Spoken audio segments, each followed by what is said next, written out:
Salut à tous, j'espère que vous allez bien. Aujourd'hui je reviens avec une vidéo que j'avais vraiment envie de vous faire depuis longtemps. Je me suis dit que parmi vous il y avait sûrement des gens qui avaient mis dans leurs résolutions ou dans leurs objectifs de l'année 2020 de réduire leurs déchets. Et pour répondre à ça, je me suis dit que ce serait super de vous faire un défi 30 jours pour réduire ses déchets. Donc je vais vous donner 30 actions à faire, vous pouvez les faire une par jour ou alors en mettre plusieurs par jour si vous n'avez pas la possibilité d'en faire certains jours, etc. Mais le but c'est que vous preniez un mois pour essayer de diminuer vos déchets, pour rentrer dans l'habitude de le faire, d'être de plus en plus zéro déchet et pour pouvoir continuer sur toute l'année. Pourquoi se concentrer sur le zéro déchet dans un défi comme ça? On pourrait se le demander parce qu'il y a plein d'autres aspects qui ont un impact écologique fort. Pour moi le zéro déchet il peut vraiment aider parce qu'en fait c'est tangible, contrairement des fois à l'empreinte carbone par exemple ou l'empreinte environnementale qui est très large, qui est très dure à quantifier, à regarder, alors que les déchets que vous mettez dans votre poubelle vous les voyez tous les jours et ça a aussi un impact énorme sur tout le reste. Souvent aussi le zéro déchet se couple avec d'autres points positifs. Très souvent le vrac se trouve en magasin bio, donc il y a moins de pesticides, moins de problèmes aussi pour l'environnement. Les produits non emballés, par exemple cosmétiques, sont souvent beaucoup plus naturels. C'est pas toujours le cas, mais souvent. Le zéro déchet va aussi vous pousser à aller voir des produits locaux, des fermiers proches de chez vous, par exemple le marché, et des artisans et des produits de vos régions. Donc de manière générale, je trouve que c'est un bon commencement en tant que pratique personnelle. Je vous mettrai aussi en barre d'infos tous les jours et les titres des actions pour que vous puissiez retrouver plus facilement si vous faites ce défi-là. Ce challenge, je l'ai conçu principalement pour des débutants, mais si vous êtes déjà avancé dans la démarche, vous pouvez aussi vous inspirer de certaines actions pour aller plus loin. J'espère que ce défi vous plaira et c'est parti pour le premier jour. Alors le premier jour, la première chose à faire c'est savoir d'où on part et donc c'est décortiquer ses poubelles, à la fois la poubelle noire classique et la poubelle de tri, souvent c'est la poubelle jaune. N'oubliez pas aussi de réunir toutes vos poubelles dans toute votre maison, donc par exemple si vous avez des poubelles dans certaines chambres, dans des bureaux ou alors aussi les poubelles de salle de bain. C'est pas forcément la partie la plus sympa, mettez des gants et regardez ce que vous avez et faites une liste aussi avant de jeter vraiment votre poubelle. C'est vraiment une étape importante, même si elle n'est pas forcément agréable parce qu'elle va vous permettre de savoir d'où vous partez et les déchets que vous consommez le plus et qui vous permettront de s'améliorer le plus vite possible. Vous pouvez aussi la peser et regarder à combien de jours elle correspond, donc par exemple 4 kilos en une semaine pour 2 personnes. Donc vous pouvez écrire vraiment ça et on reviendra dessus à la fin du challenge. Le deuxième jour, renseignez-vous sur les déchets dans votre commune. Beaucoup de gens autour de moi me demandent toujours est-ce que ça se recycle, est-ce que ça se recycle pas, est-ce que je dois le mettre à la poubelle jaune, est-ce que je dois pas le mettre à la poubelle jaune. Ces données-là, elles sont dépendantes de votre commune parce que chaque centre de tri va avoir ses propres règles et les propres machines pour recycler certaines choses et peut-être pas d'autres. Donc vous aurez vraiment des grosses différences selon les agglomérations et selon votre commune. Donc allez sur le site de votre commune. Je sais qu'à Grenoble par exemple, il y a toutes les informations. À Lyon c'est pareil, il y a toutes les informations sur le site de la métropole de Lyon. Donc il y a pareil dans toutes les grandes villes mais aussi dans les petites villes. Donc regardez voilà, le site de votre commune et vous aurez des informations sur les tris. Vous saurez par exemple si le papier va dans la poubelle jaune classique ou s'il va dans une poubelle séparée, ça va dépendre des communes aussi. Qu'est-ce que vous pouvez mettre dedans, est-ce que vous pouvez mettre les pots de yaourt, pas les pots de yaourt, est-ce qu'il faut nettoyer avant, est-ce qu'il faut pas nettoyer avant.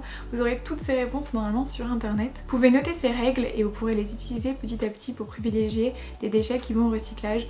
Même si de manière générale, je vous engage pas à recycler mais plutôt à diminuer votre consommation et à enlever les déchets. Donc l'objectif ici sera toujours de diminuer vos déchets et d'enlever des déchets plutôt que de transitionner vers une poubelle 100% recyclée. Pour autant, quand vous ne pourrez pas éviter un emballage, vous pourrez vous tourner vers des solutions qui sont recyclables. Le jour 3, réfléchissez à votre motivation, à votre pourquoi. Pourquoi vous faites ça? Qu'est-ce qui vous motive à changer votre consommation? Qu'est-ce qui vous motive à faire du zéro déchet? Avant de réaliser toute action concrète, on va se concentrer sur la motivation parce que c'est vraiment important à long terme de savoir pourquoi vous faites ça. Essayez aussi d'être assez précis dans votre réponse. Par exemple, n'écrivez pas juste c'est bon pour la planète. Essayez de voir tous les bénéfices que ça peut engendrer, par exemple sur votre santé, sur votre organisation, sur votre vie en général. Essayez d'aller un peu plus loin et de regarder votre motivation à vous et aussi regarder pourquoi vous en êtes venu à là, qu'est-ce qui vous motive. Si vous le faites parce que c'est une mode ou que vous êtes tombé par hasard sur cette vidéo, essayez vraiment de rechercher le terme de zéro déchet, ce que c'est, je l'explique dans certaines vidéos. Vous pouvez aussi vraiment vous renseigner sur l'impact environnemental de notre consommation aujourd'hui avant de faire ce défi. C'est vraiment important d'être clair sur vos motivations et que vous êtes réellement motivé, que vous avez réellement envie de le faire, sinon vous n'arriverez pas jusqu'au bout.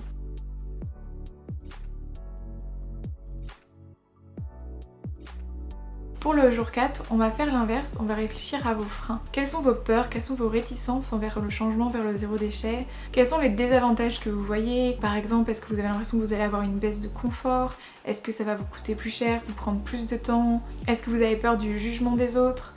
Une fois que vous avez réfléchi à vos freins, essayez de trouver une solution pour chaque frein. Donc par exemple si c'est l'argent, ne rien acheter pendant ce défi concernant le zéro déchet, en plus avoir le même budget que d'habitude. Si c'est le temps, vous consacrez un certain nombre d'heures possible. Essayez de trouver votre solution par rapport à vos freins. Si vous en avez aucun, parfait, allons-y. Donc on va démarrer le reste des journées avec la partie cuisine, parce que c'est un gros point du zéro déchet en général. Pour le 5e jour, la 5e action, ce sera de se renseigner sur les magasins, les marchés que vous avez près de chez vous et qui pourraient proposer du vrac ou des produits en libre service tout simplement. Regardez pareil sur les sites internet tous les marchés qu'il y a près de chez vous. Regardez aussi s'il y a un magasin bio, même un petit magasin bio. Souvent il y a des dispositifs de vrac dans ces magasins. Regardez aussi les supermarchés que vous avez près de chez vous. Il peut aussi y avoir des dispositifs de vrac dans ces magasins-là. Renseignez-vous par internet ou par ce que vous connaissez déjà et notez les magasins qui pourraient être intéressants pour vous. Le 6e jour, vous pouvez vous programmer une visite dans ces magasins sans rien acheter de spécifique. Bien sûr, si vous avez besoin de faire des courses, vous pouvez y aller. Mais le but, ce n'est pas d'acheter, c'est plutôt de recenser les produits qui sont disponibles en vrac. Donc la première fois que j'ai voulu me mettre au vrac, je suis allée voir 3 magasins différents et j'ai écrit tous les produits qu'ils avaient en vrac. Bon, si vous avez des magasins qui ont énormément de vrac, vous ne pourrez pas écrire tous les produits, mais en tout cas là vous pouvez écrire toute la base, donc est-ce qu'ils ont du riz, des pâtes, du quinoa. Faites une liste de tout ce qui sont en vrac, ça va vous servir ensuite pour les prochains jours. Si vous avez vraiment aucun magasin qui vend du vrac, allez sur le marché, regardez aussi les produits qu'il peut y avoir sur le marché. Et si tout ça, ça n'a pas marché, vous pouvez aussi regarder des alternatives à vos produits préférés qui seraient dans des emballages recyclables plutôt que dans des emballages non recyclables que vous avez peut-être habituellement. Pour le jour 7, à partir des informations que vous avez récoltées dans les jours précédents, essayez de trouver des recettes qui vous donnent envie et qui soient faites à partir d'aliments que vous pouvez justement trouver en vrac ou dans des emballages plus réduits. Parfois vous aurez des aliments très basiques, donc vous aurez déjà des recettes, et parfois vous aurez des aliments que vous connaissez moins. Donc là c'est intéressant de trouver des recettes qui peuvent vous donner envie pour pouvoir les cuisiner et savoir comment les cuisiner et remplacer les repas habituels par de nouveaux types de repas qui sont faits à partir des produits que vous pouvez trouver en vrac. Pour le jour 8, essayez de vous challenger à trouver une alternative ou une recette pour remplacer le déchet que vous avez le plus dans votre poubelle. Par exemple, si vous avez beaucoup de pots de yaourt dans votre poubelle, vous pouvez chercher une solution, donc soit vous pouvez faire vos yaourts vous-même. Je sais qu'il y a des recettes même sans yaourtière, vous pouvez tester ça. Ou alors si vous avez une yaourtière, parfait. Mais vous pouvez aussi trouver une alternative, par exemple chez un fromager proche ou dans des pots en verre que vous pouvez recycler ou qui sont consignés, que vous pouvez ramener ou réutiliser. Un autre exemple serait une grande quantité de cartons de boissons végétales. Vous pourriez apprendre à faire votre lait végétal maison, c'est assez facile et rapide. Pour le jour 9, on peut enfin passer à la liste de courses à partir des recettes que vous avez faites et de ces alternatives que vous avez trouvées à vos produits habituels. C'est vraiment important pour diminuer vos déchets d'avoir prévu en fait une liste de courses qui corresponde à ce que vous avez prévu dans la semaine. Ça vous permet de pas trop acheter, ni de pas assez acheter, de devoir aller vite acheter des produits et de pas avoir la possibilité d'acheter la bonne alternative. Donc préparez votre liste de courses selon les recettes que vous avez trouvées dans les 2 jours précédents. Jour 10, tout simplement, faites vos courses. Pour le 11e jour, apprenez à cuisiner les ingrédients assez inhabituels que vous pouvez trouver en vrac. Par exemple, je sais que souvent les légumineuses, on les achète déjà prêtes dans des bocaux ou dans des conserves et on sait pas vraiment comment les cuire, comment les préparer, c'est assez long, pour nous ça nous paraît vraiment compliqué. Donc vous pouvez juste tout simplement en fait apprendre à les cuisiner, apprendre à les cuire vous-même. Et c'est assez facile, il faut juste un peu de préparation et d'habitude. Pour le 12e jour, faites de la cuisine un plaisir. Je sais que pour beaucoup c'est souvent une corvée de cuisiner. On a souvent l'impression qu'on perd du temps, qu'on a plein d'autres choses à faire qui sont plus importantes. Mais ça peut vraiment être un plaisir, alors même si vous n'aimez pas forcément la cuisine, essayez de vous préparer un bon petit plat que vous adorez. Essayez de vous mettre de la musique ou de cuisiner en famille. Vous pouvez faire des petits gâteaux, des cookies, des pizzas, de la pâte à pizza maison. Vous pouvez faire des choses très simples, des risottos qui peuvent être très sains et très bons. Vraiment cuisiner quelque chose dont vous avez envie et essayer de trouver ce plaisir dans la cuisine et dans le partage de la nourriture qui a été faite de A à Z avec amour. C'est vraiment quelque chose qui vous aidera ensuite à continuer le zéro déchet. Le zéro déchet peut être assez facile mais il demande en général aussi un petit peu de cuisine. Donc c'est vraiment bien d'en faire un plaisir et non pas une corvée. Si vous vous sentez un peu audacieux et que vous avez envie de sortir de vos zones de confort, vous pouvez tenter des choses que vous n'avez jamais faites ou alors rester sur un classique que tout le monde aime et qui marche très bien. Pour le jour 13, augmentez le nombre de repas végétariens que vous faites. Que ce soit dans cette journée même et que vous faites par exemple une journée complètement végétarienne ou alors que vous prévoyez plusieurs repas végétariens dans la semaine, c'est vraiment une bonne chose pour votre empreinte environnementale de diminuer votre consommation de viande. Je ne vous demande pas de devenir végétarien, vegan ou quoi que ce soit, mais en tout cas la consommation de viande a un vraiment fort impact écologique si vous en mangez très régulièrement par exemple midi et soir, ou même parfois certaines personnes matin, midi et soir. Si vous mangez des petits déjeuners salés, ça peut vraiment avoir un impact environnemental très fort. Et je sais qu'il y a beaucoup de gens en France qui mangent comme ça. Et je parle vraiment d'expérience parce que dans ma famille ça a toujours été comme ça et j'ai toujours mangé de la viande midi et soir, en incluant poisson et œufs dans le terme un peu générique de viande. Et notre corps n'a pas besoin d'en avoir tous les jours à tous les repas. Même si vous n'êtes pas convaincu par le végétarisme, par le véganisme ou quoi que ce soit, essayez de diminuer votre nombre de repas avec de la viande. Ça peut être un soir par semaine, ça peut être plusieurs soirs par semaine, vous pouvez y aller doucement, commencer doucement. Beaucoup de gens se mettent sur la défensive quand on leur dit ça, comme si on allait leur enlever toute possibilité de manger de la viande ou tout leur choix possible. Bien sûr, vous avez le choix et si vous voulez continuer à en manger matin, midi et soir, c'est à vous de le choisir. Mais sachez que ça a vraiment un gros impact environnemental et que c'est vraiment bien si vous arrivez à mettre plus de végétaux dans votre vie. Donc voilà. Et concentrez-vous sur les bénéfices pour votre santé plutôt que sur ce que vous perdez, parce que vous perdez pas grand chose en fait, vous pourrez ensuite peut-être mettre un peu plus d'argent justement dans des viandes qui sont mieux traitées, qui seront meilleures à la fois pour votre santé et pour l'environnement. Et si vous aimez pas trop les légumes, n'hésitez pas aussi à les assaisonner et à pas juste les cuire à la vapeur et à les manger comme ça ou crus. Vous pouvez essayer de les assaisonner avec plein d'épices, plein d'aromates. Sachez que quand vous cuisinez de la viande, en général, vous allez l'assaisonner. Alors il faut faire pareil avec les légumes si vous voulez qu'ils soient bons et délicieux. Bien sûr, je vous dis pas de mettre une plaquette de beurre entière dans vos épinards, mais voilà, essayez de mettre des épices, un petit peu de sel ou quelque chose qui vous fait plaisir, notamment sur la période de transition. Ensuite, vous pourrez peut-être simplifier vos recettes une fois que vous serez habitué à manger des légumes régulièrement et que vous aimerez leur goût. Pour le 14e jour, renseignez-vous sur vos possibilités de compost. Les composts, ça peut parfois coûter assez cher si vous voulez en avoir un chez vous, mais sachez qu'il existe plusieurs possibilités pour les composts. Il y a aussi des composts collectifs qui peuvent être complètement gratuits. Il y a aussi parfois des aides des communes pour vous donner des composts ou pour vous fournir des composts pour éviter justement tout le gaspillage de matière organique que nous faisons actuellement. Il y a aussi des composts qui peuvent se faire assez facilement. Les lombricomposts peuvent se faire avec des caisses. Il y a des tutos sur internet si vous marquez lombricomposteur fait maison ou do it yourself. Vous trouverez plein de tutos possibles et ça peut être vraiment facile et très peu coûteux. Selon si vous avez un jardin ou si vous êtes dans un appartement, les composts seront pas forcément les mêmes, donc renseignez-vous sur vos possibilités. Mais sachez que c'est vraiment important parce qu'environ 30% de notre poubelle réside en matière organique et ces matières organiques, une fois qu'elles sont dans votre poubelle, elles vont forcément polluer. Alors que normalement elles devraient juste revigorer les sols et redonner des nutriments au sol. En fait, quand vous allez les mettre dans la poubelle, elles vont soit se retrouver en incinération, donc brûler et libérer des gaz à effet de serre, soit être enfouies dans les sols. Et on pourrait se dire que ça va se décomposer, mais non en fait, vu que c'est mis avec tous les autres détritus et que c'est pas vraiment en contact avec la terre, en fait ça va à nouveau pas vraiment se décomposer. Donc de manière générale, c'est toujours mieux de récupérer ces matières organiques, de les composter. Vous pouvez les réutiliser dans vos jardins, dans vos plantes, et ça repart sur le cycle en fait naturel des choses. Pour moi qui en ai jamais eu, c'était quelque chose d'assez mystérieux le compost, mais en fait c'est pas si compliqué, il y a plein d'alternatives aujourd'hui qui sont assez faciles, donc trouvez la bonne pour vous. La plus facile et la plus connue, c'est le lombricomposteurs en général. Dans des appartements, vous avez aussi tout ce qui est bokashi. Je vais pas m'éterniser parce que sinon cette vidéo elle va durer des heures, mais vous pouvez trouver plein d'informations sur internet sur les composts, donc je vous conseille de regarder tout ça.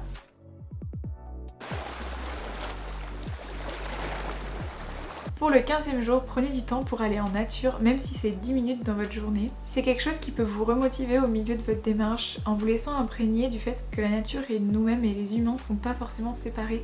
On a l'habitude de considérer la nature séparée des humains, sauf qu'en fait c'est un tout et la nature elle nous aide tous les jours. On a l'habitude de la voir comme une ressource, mais c'est pas une ressource, c'est notre environnement, c'est tout ce qui nous nourrit, c'est tout ce qui nous permet de vivre en fait et d'être ici sur Terre. On est un seul et unique écosystème en fait. Aller en nature, se reconnecter à cette vérité-là peut vraiment aider à se remotiver et voir pourquoi on fait ça et à retourner sur nos motivations justement. Je vous demande pas d'embrasser des arbres ou de faire quoi que ce soit de bizarre, mais juste voilà, de regarder le ciel, de regarder les animaux que vous pouvez voir, les arbres, les plantes, un bon bol d'air frais, même si c'est juste dans un parc si vous êtes en ville et que vous n'avez pas le temps d'aller très loin en nature. Profitez juste de la nature et de voir que c'est donnant-donnant et qu'elle nous donne tellement et qu'il faut qu'on lui rende en fait tout simplement. On a fini avec la partie cuisine pour l'instant. Vous pourrez développer plein d'autres actions plus tard, mais pour ce défi on a fini avec la partie cuisine. On va se concentrer maintenant sur la salle de bain, sur les produits d'hygiène, etc. Pour le jour 16, faites un inventaire de tous vos cosmétiques, de tous vos produits d'hygiène que vous avez. N'oubliez rien, shampoing, déodorant, dentifrice, crème, maquillage, etc. Et vous pouvez faire une liste directement et vous pouvez aussi noter ceux qui sont proches de la fin, qui sont bientôt terminés. Pour le 17e jour, prenez le temps de vous poser et en essayant de ne pas trouver des excuses pour chaque produit que vous avez, essayez de vous demander est-ce que vous avez vraiment besoin de ce produit-là? Est-ce que vous les utilisez tous? Et quels produits vous aimez vraiment et quels produits vous avez juste parce que voilà, c'est comme ça que tout le monde fait. Je m'explique, si par exemple vous avez un shampoing auquel vous êtes complètement indifférent, vous prenez ce shampoing de manière générale parce que vous avez toujours pris cette marque ou parce que vous étiez habitué, mais vous n'avez pas vraiment de préférence pour ce shampoing ou pour un autre. Mais par contre, vous avez un mascara que vous adorez, vous l'aimez vraiment, vous l'avez découvert et ça a été une révélation, vous n'avez plus jamais changé de marque, vous adorez ce mascara par exemple. Vous pouvez noter tout ça et faire vraiment une réflexion sur ce dont vous avez besoin. Peut-être que vous vous rendez compte que certains produits vous les utilisez jamais, que vous les avez achetés comme ça par hasard. Ce sera important pour la suite. Pour le jour 18, renseignez-vous en ligne ou dans des bouquins sur tous les produits toxiques qu'on a dans nos produits cosmétiques en général ou dans nos produits d'hygiène. C'est assez hallucinant parce que notre peau est un de nos organes les plus grands en fait tout simplement et il absorbe énormément et on y met plein de choses toxiques et néfastes. Donc renseignez-vous sur les grands produits justement qui sont communs à plein de produits cosmétiques et qui en fait sont néfastes pour vous. Ce sera important pour ensuite pouvoir lire les étiquettes pour aller vers du naturel. Et le naturel c'est à la fois bon pour votre santé mais aussi pour l'environnement parce que c'est pas des choses qui seront rejetées par exemple par l'eau quand vous vous lavez dans la nature. Pour le jour 19, essayez une alternative que vous avez déjà chez vous pour remplacer un de vos produits cosmétiques ou d'hygiène en général. Je m'explique à nouveau, souvent on a plein de choses, notamment dans la cuisine, qui peuvent aussi servir pour tout ce qui est produits cosmétiques. Là l'objectif c'est d'essayer d'ouvrir un peu votre vision sur les produits, d'aller plus loin que nos a priori et de sortir un peu de notre zone de confort mais de manière assez simple. Donc par exemple, aujourd'hui, au lieu de prendre votre douche avec votre gel douche habituel, essayez de prendre une douche avec un savon de Marseille naturel que vous avez souvent déjà chez vous, que beaucoup de gens ont. Ou par exemple, essayez de vous démaquiller avec de l'huile végétale. Alors ça peut être de l'huile de coco, beaucoup de gens ont ça chez eux, de l'huile d'argan, ou alors en fait tout simplement une huile de cuisine que vous avez déjà chez vous, de l'huile de tournesol, de l'huile de colza, de l'huile d'olive. L'agent gras dans toutes les huiles vous permettra de vous démaquiller très facilement, même tout ce qui est waterproof. Le seul hic qu'il peut y avoir c'est certaines odeurs de certaines huiles. Si vous n'aimez pas l'odeur d'une certaine huile, l'utilisez pas forcément sur votre visage. Mais essayez de vous démaquiller comme ça et regardez ce que ça donne, comment vous vous sentez, est-ce que c'est vraiment différent du lait démaquillant, etc. C'est vraiment intéressant de voir à chaque fois vos réactions et de les analyser parce qu'il y aura des changements qui seront super faciles à faire où vous vous rendrez compte en fait ça vous dérange pas du tout, même vous préférez l'alternative.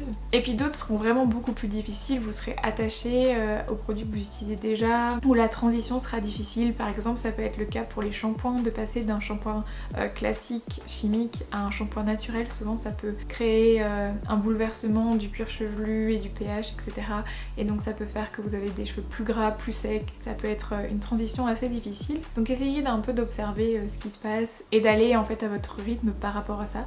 Certaines personnes vont aller directement tout naturel parce qu'elles ont vraiment une conscience et se sont rendues compte du danger des produits chimiques, et puis d'autres personnes auront plus de mal et auront besoin d'aller plus doucement et de changer plus doucement. Et c'est très bien dans les deux cas. Essayez d'expérimenter, de voir ce qui peut vous aider et de chercher la bonne alternative pour vous. Pour le 20e jour, essayez de faire un produit cosmétique ou un produit de ménage, d'hygiène en général, maison. Donc ça peut être par exemple faire vos propres cotons démaquillants, ça peut être faire votre propre nettoyant multi-usage à partir de simplement du vinaigre et de l'eau, ça peut être de faire votre lessive maison. Enfin il y a plein de possibilités, il y a plein de recettes. Je vous en montre quelques-unes dans une vidéo que je vous mettrai là-haut aussi, mais vous pouvez en trouver plein sur internet aussi et tester celle qui vous préférez. Essayez de tenter de faire votre propre produit avec des choses que vous avez déjà à la maison, ou si vous avez besoin d'acheter un ou deux produits, et de voir ce que vous en pensez à nouveau. Est-ce que ça marche pour vous, ou est-ce que vous n'êtes pas complètement satisfait? Et si vous n'êtes pas complètement satisfait, quelle autre possibilité vous avez? Quelle autre recette vous pouvez tester? Ou est-ce que vous trouvez par exemple votre lessive en vrac? Par exemple, moi je sais que j'ai une recette de lessive que j'aime beaucoup, que je vous ai donnée. Je sais qu'il y en a d'autres qui utilisent d'autres recettes, par exemple avec juste du savon noir. Et puis je sais aussi que des fois quand j'avais pas le temps ou que j'avais l'envie, j'avais trouvé de la lessive en vrac qui me convenait parfaitement, et donc j'utilisais aussi cette lessive en vrac. Enfin vous avez un rang de possibilités, donc essayez de faire votre premier produit maison juste pour tester et essayer. Pour ce premier produit, essayez de ne pas acheter un produit super cher justement pour le faire. Certaines fois dans certaines recettes il y a des produits qui sont assez chers. Pour les premières fois, essayez de faire des choses assez simples. Donc par exemple le produit ménager multi-usage au vinaigre, il est hyper efficace et il coûte rien du tout, donc vous pouvez tenter ça et ça vous permettra ensuite d'être plus à l'aise avec le fait de faire vous-même vos produits cosmétiques et ménagers. Pour le jour 21, revenez à votre liste de cosmétiques et regardez les produits que vous allez bientôt finir et essayez de trouver une alternative pour ceux-là. Lorsqu'on change en fait de mode de vie, on va avoir plein de produits à changer, plein de choses à modifier. Donc c'est bien d'y aller petit à petit en faisant les choses qui se finissent ou qui se périment et de les changer au fur et à mesure. Ça permettra aussi de ne pas dépenser beaucoup d'argent en même temps, parce que des fois certaines alternatives zéro déchet peuvent être plus chères mais durer beaucoup plus longtemps. Par exemple, si vous voulez faire votre masque maison, vous faites un masque à l'argile parce que vous avez fini votre tube de masque classique. Vous allez voir qu'en fait une boîte d'argile peut coûter un peu plus cher qu'un masque classique, mais elle va vous durer beaucoup plus longtemps juste en rajoutant de l'eau à cette poudre d'argile. Vous aurez un masque qui marche très très bien mieux que beaucoup de masques que j'ai utilisés et qui en plus vous coûtera beaucoup moins cher à l'utilisation. Trouvez donc des alternatives à vos produits qui vont se finir, donc que ce soit déodorant, dentifrice. Essayez de trouver des alternatives naturelles avec une liste d'ingrédients la plus petite possible et la plus compréhensible possible. Il peut y avoir des noms en latin, mais vous devez quand même en général les comprendre. Par exemple, si c'est de la menthe, ce sera quelque chose comme mentas ou quelque chose comme ça. Bon, je sais pas du tout, mais vous aurez quand même des choses compréhensibles. Souvent vous aurez aussi des choses comme coco oil ou des choses comme ça qui sont en fait assez faciles à comprendre. Vous avez aussi tout ce qui est huile essentielle, c'est assez facile à comprendre que c'est des huiles essentielles. C'est assez facile à distinguer en fait sur les étiquettes. Essayez de vous détacher du packaging et du marketing, parce que certains produits seront mis comme d'origine naturelle ou le packaging sera montré un peu plus vert, etc. Et en fait vous aurez tout autant de produits chimiques. Donc faites plus attention à la liste d'ingrédients que à l'emballage, au marketing, et faites attention aussi, certains produits bio ne sont pas forcément bons, naturels, il peut aussi y avoir des additifs nocifs, etc. Donc voilà pour la partie hygiène cosmétique. On va passer à la partie numérique. Donc il y aura 2 jours où on se concentrera sur le numérique et ensuite on passera plutôt à la partie bilan. Donc en fait les déchets numériques, les données numériques, c'est vraiment quelque chose qui pollue énormément aujourd'hui. Le numérique ça utilise énormément d'énergie, notamment avec les serveurs. Donc c'est vraiment important de faire attention à son empreinte numérique et à ce qu'on utilise aussi au quotidien dans le numérique. Donc pour le jour 22, je vous propose de désencombrer votre adresse mail. Vous pouvez vous désabonner de certaines newsletters qui ont été automatiquement ajoutées, que vous lisez jamais, que vous aimez pas forcément. Vous pouvez aussi supprimer tous les emails qui sont pas forcément utiles. En fait, le stockage des emails prend énormément de données aussi. Et c'est vraiment important, même ne serait-ce que 30 emails supprimés, ça a un impact écologique assez important. Et si tout le monde fait pareil, ça va vraiment diminuer notre consommation numérique. Donc voilà, essayez de supprimer le plus de mails possible. C'est pas forcément facile, il faudra peut-être le faire à plusieurs fois, mais bon, si vous faites petit à petit et que vous vous désabonnez, vous aurez de moins en moins d'emails aussi.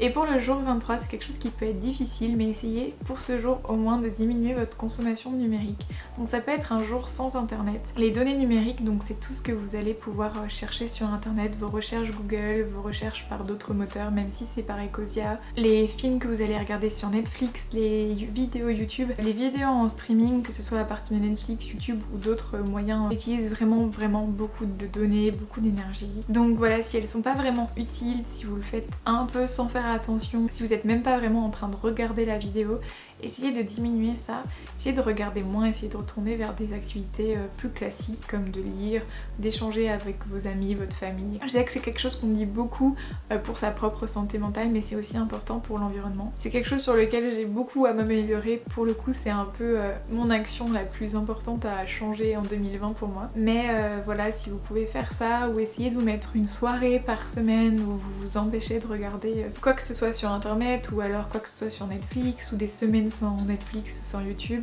Enfin, essayez de tester ce qui peut vous aider. Si vous êtes inspiré par les vidéos, c'est toujours positif. Si ça vous aide à avoir un changement et un impact positif, c'est toujours bien. Mais essayez vraiment de considérer ça parce que c'est quelque chose qu'on voit pas forcément mais qui a vraiment un gros impact. On arrive au 24e jour et cette dernière semaine va être en fait la semaine un peu plus bilan.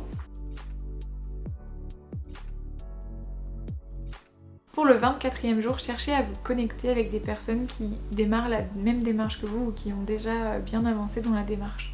Ça peut être en vrai, par exemple si vous avez des associations là où vous habitez, si vous habitez en agglomération, il y aura forcément des associations dans ce style. Vous avez par exemple des associations comme Zero Waste France, qui vont être déclinées dans toutes les grandes villes. Vous avez aussi plein d'associations qui sont sur l'environnement, vous avez WWF, vous avez plein de possibilités. Vous pouvez rencontrer des gens par ça, ils organisent souvent des événements dans les villes. Vous pouvez participer à ces ateliers, ces événements, ça vous permettra de rencontrer des gens qui font la même chose que vous et ça permet de soutenir beaucoup dans la démarche. Et puis si vous n'avez pas de possibilités, vous pouvez aussi utiliser les réseaux sociaux. Donc comme je vous ai dit tout à l'heure, si vous pouvez éviter d'en consommer trop chaque jour, c'est bien, c'est important. Mais si ça peut aussi vous aider à rester motivé, à avoir un impact positif, c'est vraiment quelque chose qui peut être un bon outil pour ça. C'est pour ça que j'ai choisi de faire des vidéos YouTube, malgré l'impact environnemental que ça peut avoir, parce que je sais que ça peut avoir des répercussions positives.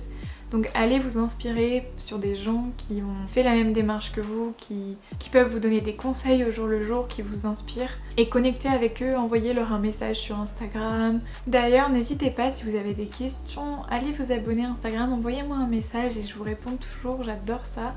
Il y en a plein qui m'en envoient et c'est vraiment un bon moyen de connecter aussi sur vos petites problématiques du quotidien. Pour le jour 25, regardez à nouveau votre poubelle, pesez-la si vous l'aviez pesée et comparez par jour combien de grammes ça fait. Il peut y avoir un grand changement et puis peut-être un tout petit changement, mais soyez content de n'importe quel changement, ça met aussi du temps parce que vous avez déjà des déchets qui sont encore chez vous et qui vont mettre du temps à disparaître entre guillemets. Regardez aussi les déchets qu'il n'y a plus et les déchets qui restent, faites une liste, un bilan. Et pour le jour 26, on va aussi chercher ce qu'on pourrait améliorer pour les prochains mois. Donc faites une liste des choses que vous voudriez avoir fini le mois prochain, dans 6 mois. Où est-ce que vous avez envie d'être par rapport à cette démarche? Quelles sont les priorités pour vous? Quels sont les déchets que vous avez le plus? Les choses qui vous donnent envie, que vous avez envie de faire dans le prochain mois. Essayez vraiment que les actions vous plaisent et vous donnent envie, vous motivent, parce que sinon vous les abandonnerez assez rapidement. Est-ce que c'est plus cuisiner? Est-ce que c'est créer vos propres recettes cosmétiques? Il y en a qui peuvent découvrir de nouvelles passions, donc allez-y à fond. Si vous aimez certaines de ces activités, commencez par celle-ci. Et ensuite le jour 27, avec tout le recul que vous avez, c'est là que vous pouvez commencer à réfléchir à des achats qui pourraient vous aider à aller dans le zéro déchet. En général, quand on est zéro déchet, on essaye de pas trop acheter, essayez d'acheter d'occasion si vous pouvez, mais certains objets peuvent vraiment vous aider dans la démarche. Il va y en avoir qui seront très peu chers, par exemple une étamine qui peut vous aider vraiment à plein de recettes, notamment les laits végétaux. Mais il y a aussi par exemple investir dans des robots de cuisine qui eux vont coûter plus cher mais qui vont vous aider peut-être à faire des recettes plus facilement. Enfin, il y a tout un large choix de choses qui peuvent vraiment vous aider avec le zéro déchet. Bien sûr, dans ce cadre-là, je parle pas de tout ce qui est un peu à la mode et qui en fait ne sert pas à grand chose. Donc, je vous ai déjà fait des vidéos aussi là-dessus que vous pourrez aller voir. Dans ce cas-là, je parle de tout ce qui est paille alors que vous en utilisez jamais, ou de ce genre d'alternatives qui sont absolument inutiles si vous n'en avez pas l'utilisation justement. Donc regardez ce que vous avez vraiment utilisé, où sont vos déchets et qu'est-ce qui pourrait vraiment vous aider à aller plus loin à l'étape prochaine et envisager peut-être de l'acheter si vous en avez les moyens ou de trouver une alternative aussi pour vous aider dans cette démarche. Voilà. Mais ne faites pas ça au début, attendez d'avoir commencé, d'avoir envisagé, d'avoir regardé, même pour acheter vos sacs à vrac. Si la première semaine vous n'avez pas vos sacs à vrac, c'est pas grave, il y a des sacs en papier craft, c'est pas le top, mais c'est pas grave, si vous n'avez pas ça directement, ne vous jetez pas dans l'achat de tout produit zéro déchet à la mode directement. Prenez le temps de bien réfléchir à vos achats.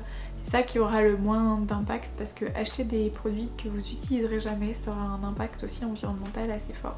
Même si c'est des produits dits zéro déchet. Pour le 28e jour, faites un bilan aussi de la partie plus psychologique.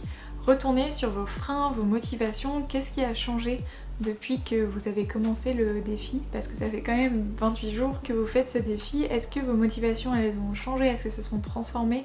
Est-ce qu'il y en a des nouvelles? Est-ce que vous avez découvert de nouvelles choses? Est-ce que vos freins ont changé? Est-ce que vous avez une nouvelle perspective? Est-ce que vous vous rendez compte qu'en fait ça vous prend pas plus de temps, que ça vous coûte pas plus d'argent? Ou alors que justement ça existe encore et qu'il faut encore améliorer certaines choses? Notez tout ça, c'est important, c'est constructif parce que ça vous permettra d'avancer. Regardez aussi psychologiquement, est-ce que vous êtes heureux d'avoir fait cette démarche? Est-ce que c'était une corvée? Est-ce que c'est compliqué pour vous? Ou est-ce que c'est vraiment quelque chose qui vous a épanoui dans ce mois-ci de faire ce défi et que vous avez envie de continuer et d'avancer sur cette démarche? Pour toutes vos appréhensions justement, demandez-vous à nouveau comment vous pouvez y répondre pendant les mois prochains pour réussir à faire de cette démarche justement, si ça a été une corvée, quelque chose de plus positif. Pour le jour 29, partagez votre expérience avec quelqu'un autour de vous. Que ce soit votre conjoint, votre ami, votre famille, essayez de partager ça avec au moins une personne, votre apprentissage que vous avez fait. Vous pouvez lui envoyer un message, vous pouvez l'appeler, la voir, aller boire un café. C'est positif pour vous parce que vous allez peut-être vous rendre compte de certaines choses aussi en parlant avec la personne. Et c'est aussi bien de partager ça avec d'autres personnes, sans jugement, sans culpabiliser l'autre personne, mais peut-être pour lui montrer qu'il y a des possibilités. Si chacun influence une personne, on peut vraiment aller tous plus loin parce que ça fait un effet boule de neige à nouveau. Vous pouvez aussi en parler sur vos réseaux sociaux personnels si vous voulez, si vous pensez que ça peut avoir un impact important. Enfin voilà, partagez vos actions, vous pouvez aussi partager ce défi. Si vous faites des photos de ce défi ou si vous partagez des choses sur ce défi, n'hésitez pas à me taguer justement par exemple sur Instagram. Je vous mettrai aussi le nom d'un hashtag ici que vous pourrez utiliser sur vos réseaux sociaux pour parler de ce challenge et de ce défi et me taguer et qu'on puisse tous partager là-dessus. Et voilà, on est arrivé au dernier jour, le 30e jour. Pour le dernier jour, je voudrais que vous vous félicitiez. Que vous vous félicitiez d'avoir fait ce geste, d'avoir tenté ce défi. Même si vous n'avez pas tout réussi, même si ça a été difficile, même si vous avez raté des jours, ne vous culpabilisez pas et reconnaissez ce que vous avez réussi à faire parce que c'est un grand pas déjà de juste essayer et de tenter. Beaucoup de gens n'essayent pas et ne tentent pas, ont peur. Et donc déjà bravo d'avoir passé cette peur, ces appréhensions et bravo de l'avoir fait. Soyez reconnaissant envers vous-même d'avoir testé, d'avoir essayé d'être sorti de votre zone de confort pour faire quelque chose pour la planète, notre environnement et pour vous-même et pour nous tous. En tout cas, moi je suis super fière de vous et de cette communauté. J'espère que cette vidéo vous aura plu. Si vous avez aimé, laissez un j'aime, laissez un commentaire, abonnez-vous et cliquez sur la cloche pour avoir toutes les notifications lorsque je sors une nouvelle vidéo. D'ici là, je vous fais des gros bisous et je vous dis à bientôt dans une prochaine vidéo.